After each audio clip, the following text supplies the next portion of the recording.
Silahkan, Khadijatul Syekh Andre Rosiade. Terima kasih Bu Ketua, pimpinan, anggota, Pak Simon, Pak Dirut dan jajaran, seluruh direksi, holding maupun subholding.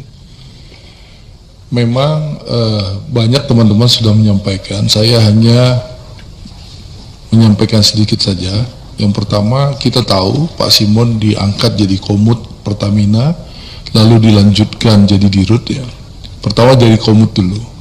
Pas Pak Simon jadi komut itu saya mendengarkan banyak dari Bapak dan Ibu di depan saya ini mengucapkan syukur, alhamdulillah.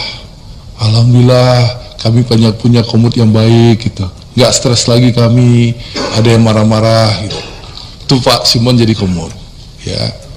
Saya nggak tahu berani nggak ibu-ibu dan bapak-bapak ini ngomong. Tapi omongan ke saya begitu waktu itu. Nah, lalu Pak Simon sekarang jadi Dirut. Yang saya tahu, pengangkatan Pak Simon ini ditugaskan oleh Presiden Prabowo untuk memastikan bahwa Pertamina ikut berperan aktif dalam swasembada energi. Otomatis kita harus mampu menyediakan ketersediaan energi dalam negeri. Ya, di mana tentu impor BBM maupun impor crude itu berkurang. Betul Pak Simon? Itu tugas dari Presiden kan? Ya, dari Presiden Prabowo. Nah, di Desember kemarin saya sudah menyindir sebenarnya nama Saudara Sani di rapat ini, ya, yang lebih sakti daripada Pak Taufik itu. Kalau Pak Simon tahu, Pak Sani itu lebih sakti dari Pak Taufik. Betul ya Pak Taufik? Nah, itu Pak Taufik tuh Dirut Kilang. Oh, udah ditangkap sama Kejaksaan Agung.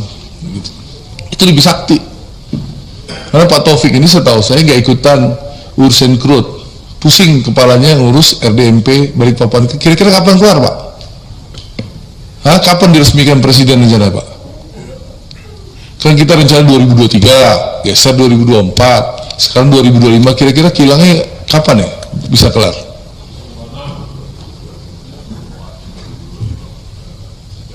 September 2025. Nah, saya berharap jangan molor lagi, karena kilang ini bukan hanya urusan menghasilkan BBM Pak Simon, tapi juga petrokimikal, juga akan mendukung dan mendukung Indonesia juga bisa swasembada farmasi nanti. Ya, ini perannya bukan hanya urusan BBM, tapi juga banyak hal karena ada menghasilkan petrokimikal. Jadi tadi disampaikan Pak Herman Khairun, kita tunggu roadmap-nya Pak Simon, ya, nanti habis Lebaran kita akan undang lagi. Tolong Pak Simon paparkan periodisasi Simon Alesius Mantiri menjadi Dirut Pertamina, apa langkah-langkahnya untuk mencapai arahan Presiden Prabowo bahwa kita bisa berswasembada energi. Apa langkah-langkah Pertamina? Ya, meningkatkan cadangan sumber minyak kita, lalu kilangnya gimana, lalu energi baru dan terbarukan yang disampaikan Pak Adi tadi. Nah, itu yang kita tunggu pertama, ya. Yang menarik ini, yang soal kasus ini. Jadi saat kasus berkembang, Pak Simon dan teman-teman Pertamina, itu saya bangun tidur tanggal 1 Maret, tiba-tiba ramai di medsos. Ya, ramai di medsos. Saya di Instagram saya itu diserang ribuan buzzernya Ahok. Ya, buzzernya Ahok. Saya lihat, kenapa saya diserang sama buzzernya Ahok, temannya Pak Darmadi ini gitu loh. Iya, buzzernya banyak 0. Kalau Ahok ini akunnya rata-ratanya postingannya 0, followernya 0 gitu loh. Saya screenshot Pak. Jadi kalau di proses hukum saya bisa buktikan nanti.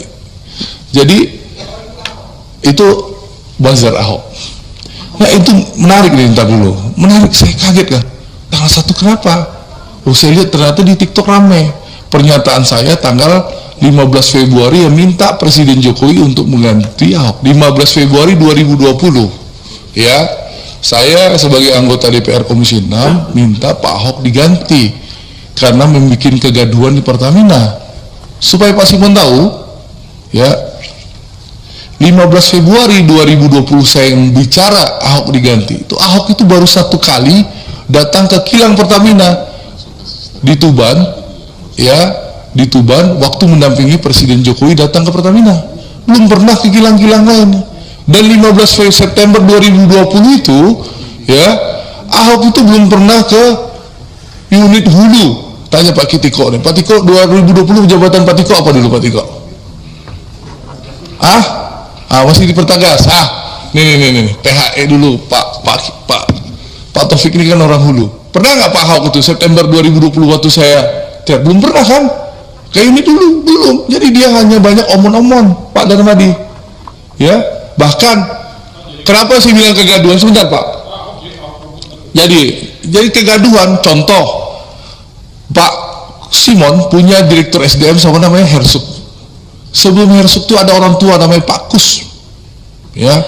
Nah, bapak-bapak ini tahu bagaimana Ahok membentak-bentak tuh orang tua Pak Kus itu, ya. Karena apa?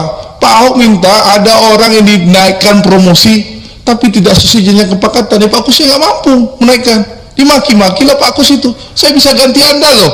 Saya bisa ngomong sama Menteri BUMN. Kau perlu Menteri BUMN nggak setuju, saya bisa ngomong Presiden. Karena Ahok dulu temannya Presiden, Pak. Saktiman Raguna dulu. Jadi meskipun saya minta dicopot, nggak mungkin dicopot karena Ahok itu temannya Presiden. Saktiman Raguna Ahok itu, Prof Darmadi. Pulang keluar dari penjara langsung bisa jadi Komod Pertamina. Nah, tapi yang menarik setelah Kejaksaan Agung melakukan penangkapan, membongkar kasus korupsi yang mengagetkan kita semua ya. Kalau itu benar ya, itu mengagetkan kita semua. Saya berpikir malingnya si Sani itu main impor crude aja, ya. Saya nggak sangka kalau dia nyolong di RON juga, ya. Itu kalau itu terjadi, ya, itu Ahok ngapain aja Pak Darmadi, ya. Padahal Ahok itu menikmati loh penghasilan puluhan miliar jadi Komod Pertamina. Jadi dia marah-marah ke Pak Alfian, maki-maki Pak Alfian di ruang rapat, itu ngapain aja, ya. Karena di Ahok itu komisaris utama 2019 sampai 2000 berapa sih terakhirnya? Dia alasannya kan nggak 2024. Bayangin Pak Darmadi puluhan miliar per tahun, belum lagi rajin main golf gitu loh. Itu fasilitas yang didapatkan Ahok sebagai Komod Pertamina. Dan kita tahu di Undang-Undang Persero, ya, PT Komod tuh bisa yang melaporkan. Lihat Erick Thohir, Menteri BUMN, ada kasus Jiwasraya, dia dapat data, dia datang ke Kejaksaan Agung, Jiwasraya diproses. Asabri, Pak Erick bersama Pak Prabowo punya data, Pak Erick lapor ke Pak Prabowo, Pak ini proses bagaimana, kata Pak Prabowo, lanjutkan proses hukum Pak Erick, diproses Asabri. Ahok ngapain selain ngebacot, omon-omon, marah-marah, maki-maki bapak-bapak? Apa yang dilakukannya? Ada nggak dia bawa data ke aparat penegak hukum? Nggak ada kan? Ngapain dipanggil? Kita ngapain ngasih panggung orang yang sudah pensiun, nggak berbuat apa-apa, lalu sekarang setelah Kejaksaan Agung melakukan penegakan hukum, dia mau jadi pahlawan kesiangan. Ya, ini kan pahlawan kesiangan. Untuk apa? Kalau dia punya data, harusnya dia jadi Komod, dia bawa datanya ke Kejaksaan Agung, ke KPK atau ke kepolisian. Itu baru kerja pengawasan. Kalau sekarang setelah Jaksa Agung di era Prabowo melakukan penangkapan, lalu dia ngebacot, oh kalau saya bisa, saya punya data. Lu ngapain aja lu bro selama ini gitu loh. Ini kan orang sudah pensiun, nggak punya panggung politik, memanfaatkan kehebatan Kejaksaan Agung di era Prabowo untuk numpang tenar kembali supaya populer lagi gitu loh Pak Darmadi.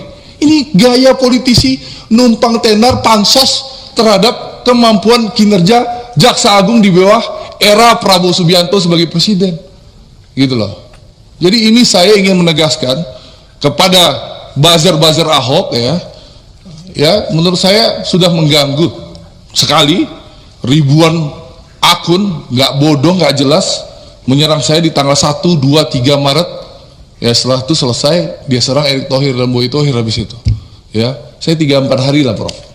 Lumayan, menurut saya mengganggu karena berita daur ulang 15 September 2020. Nah di sini saya menggunakan hak saya menjawab itu karena saya pergi umroh Prof waktu itu.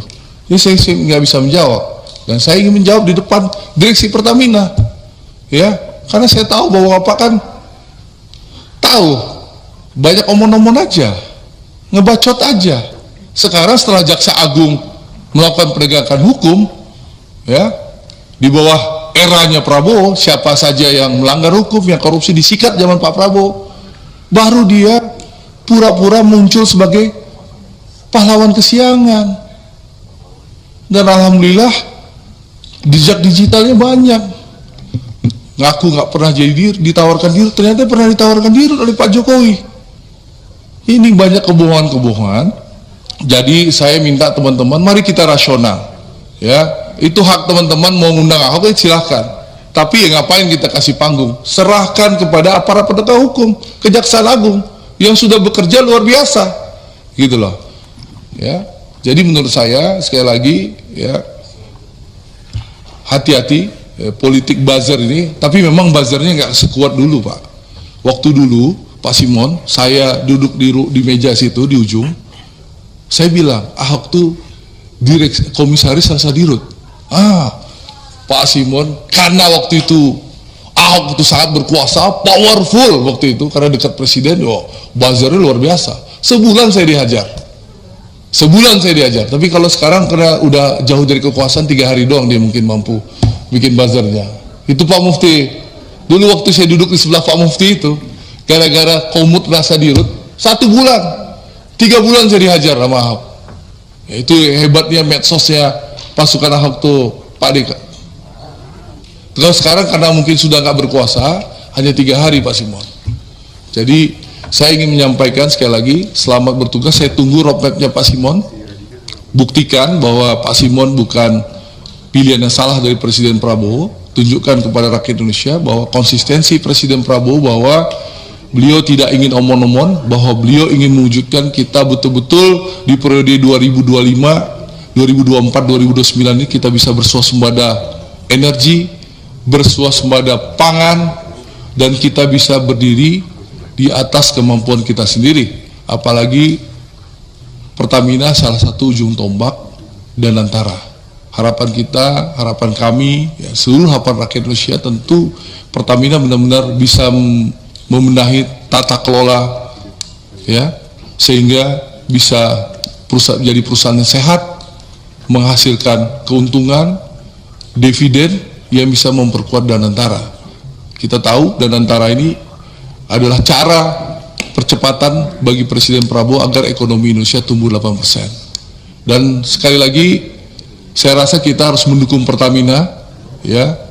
Jaksa Agung sudah menjelaskan secara detail bahwa BBM Pertamina sekarang tidak lagi dioplos, ya, tidak ada pengoplosan. Jadi memang kualitasnya sesuai yang dijual, dan saya rasa kita harus mendukung semua. Dan kedua, tentu kita harus memastikan jangan sampai Pertamina ini, tadi disampaikan Kak Wendra, kita jangan sampai melakukan pembersihan tapi membakar menyari rumahnya, ya, tikusnya. Itu dilakukan oleh kami bersama-sama Kementerian BUMN, membenahi Asabri dulu Pak, lalu membenahi Jiwasraya. Kita membenahi tanpa perlu membakar rumahnya. Kasihan Bu Emma nanti Pak, ya, saya dengar banyak bank asing sudah nelfon Bu Emma gara-gara kasus ini. Jangan sampai Bapak default gara-gara isu yang tidak benar berkembang. Ya, ini juga penting, ya. Pertamina ini ujung tombak kita, BUMN terbesar kita, ya, harus kita dukung bersama-sama. Kalau ada yang salah, tentu harus dibenahi. Kalau ada yang maling, silahkan proses hukum berjalan. Jadi saya ingin menyampaikan sekali lagi, kita jangan sampai memberikan panggung kepada orang-orang yang pansos melihat kinerja Kejaksaan Agung yang luar biasa di era Pak Prabowo Subianto. Ya, kalau Anda punya kekuasaan dulu, ya Anda laporkan. Anda punya bukti, Anda bawa ke aparat penegak hukum. Jangan hanya podcast, lalu bawa buzzer-buzzernya, bangun opini di media sosial. Itu namanya omon-omon. Omon-omon, itu teh. Jangan kita omon-omon. Kalau Anda menikmati puluhan miliar sebulan, setahun, Anda terima penghasilan dari Pertamina setahun, Iya. Ya, lebih gede kan penghasilan Ahok di Pertamina daripada Prof Darmadi kan di DPR, betul? Lebih besar penghasilan Ahok di Pertamina jadi Komut atau penghasilan Prof Darmadi di DPR? Puluhan miliar, Prof. Besar nggak? Nah, jadi gitu. Iya, 60 juta Prof sebulan. Kalau Ahok miliaran.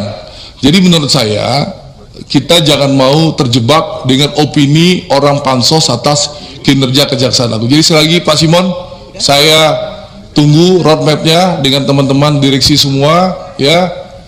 Mari bekerja keras. Sekali lagi mari kita bersama-sama benahi Pertamina, dan mudah-mudahan saya berharap di era Pak Simon betul-betul kita bisa wujudkan swasembada energi ya. Kasih tepuk tangan lah, ayo tepuk tangan lah. Sedikit Bu Pimpinan, Kenapa Pak? 1 detik aja. Apa? Mobil temannya Ahok. Jadi terlepas daripada ini sampai yang Pak Andre, tapi catatan tuh menjadi introspeksi. Kan podcastnya panjang tuh, kan tuh ke dalam boleh tuh diteliti, ya kan? Karena banyak data juga disampaikan, nanti Pak Simon bisa menyaring semuanya. Saya pikir Pak Simon kan wise ini, ya, bisa menyaring semua. Ya. Yang kedua sebetulnya ini sekarang memang buzzer ini banyak kan, termasuk saya nih korbannya Dre. Foto saya dipasang, ya ini klarifikasi juga, nggak ada proyek, mana ada proyek saya di Pertamina, ketemu aja enggak, ya ketemu Tio aja gitu. Ya paling di Tio di sini, nah, makanya saya tadi katakan, ya paling Tio aja yang di DPR kita ketemu, ke kantornya saya nggak tahu kantornya Pertamina di mana, ya pernah nggak saya ketemu di luar dan saya juga mau curhat Prof. Gara-gara Pertamina juga saya dibawa-bawa foto saya di TikTok dan banyak Prof. Iya betul jadi, juga ya Pak Eko. Iya kan banyak. Tapi saya memang jadi kita lapor bareng-bareng Prof nanti Prof. Sekarang lebih top ini saya. Saya pasang fotonya. Jadi itu. Ya jadi. Tapi kan Prof nggak ditulis kan sama koruptor, kejaksaan, KPK, suruh periksa Prof Naldi enggak? Ada kita kan nggak ditulis kan. Nah Ahokers itu melakukan hal itu Prof. Menurut saya itu politik nggak sehat ya, sekali lagi.